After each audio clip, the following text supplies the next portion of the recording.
Kami panggilkan nomor urut yang ke-7. Tepuk tangan untuk nomor peserta 7. 10 dan 11.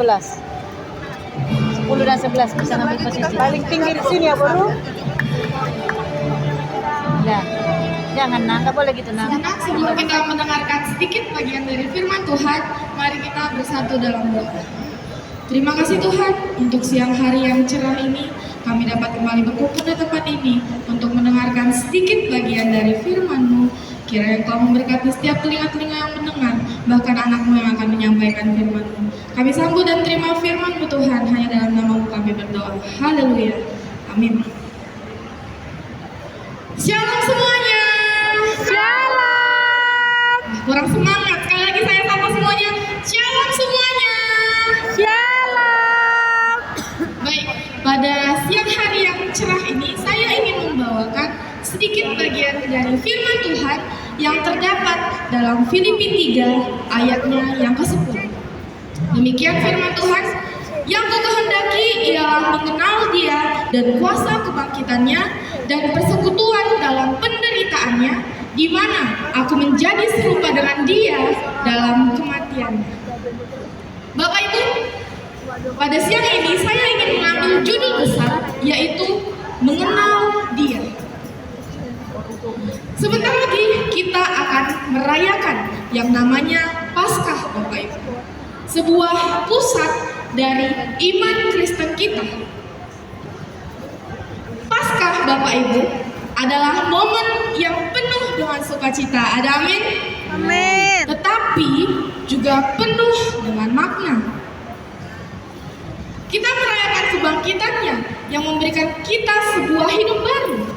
Namun dalam Filipi 3 ayat 10 ini ada sebuah panggilan dari Paulus yang mengatakan bahwa kita juga harus mengenal Dia dalam kebangkitannya, dalam penderitaannya, dan dalam kematiannya.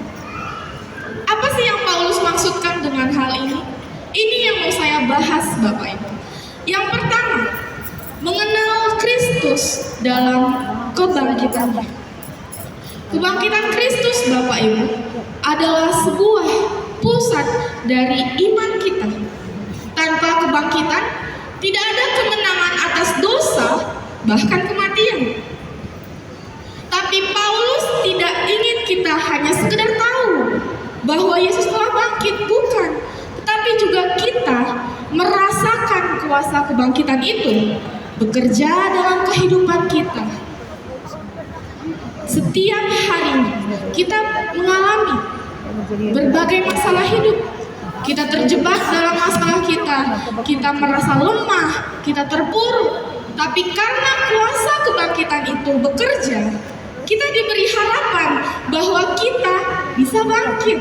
Sama seperti Kristus, bangkit untuk hidup yang baru dan lebih baik, Bapak Ibu. Ada amin? Amin. Dan ketika kita percaya bahwa kebangkitan Kristus memiliki kuasa atas hidup kita, kita akan lebih mampu untuk menghadapi penderitaan dengan pengharapan. Bahkan setiap masalah hidup kita bisa menjadi kesempatan kita untuk melihat kuasa Tuhan bekerja dalam kehidupan kita, Bapak Ibu. Dan yang kedua, saya mau katakan persekutuan dalam penderitaan. Bagian ini mungkin agak sulit untuk kita terima, Bapak Ibu. Siapa sih yang mau menderita? Di antara kita tidak ada yang mau menderita. Tapi Paulus mengatakan bahwa kita sebagai orang percaya juga harus mengenal Dia dalam kuasa penderitaannya. Penderitaan Yesus, Bapak Ibu, adalah bagian dari kasih-Nya yang luar biasa. Ada amin?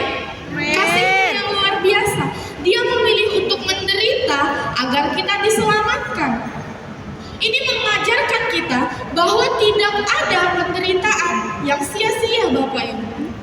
Ketika kita menderita, kita diajak untuk melihatnya sebagai bagian dari perjalanan kita bersama Kristus. Bagian dari perjalanan kita bersama Kristus, Bapak Ibu. Saya mau katakan, Bapak Ibu, teman-teman semuanya bahkan, penderitaan, meski berat, bisa menjadi alat Tuhan untuk membentuk karakter kita, menguatkan iman kita, bahkan membuat kita semakin menyerupai Kristus. Amin. Ada amin Bapak Ibu? Amin.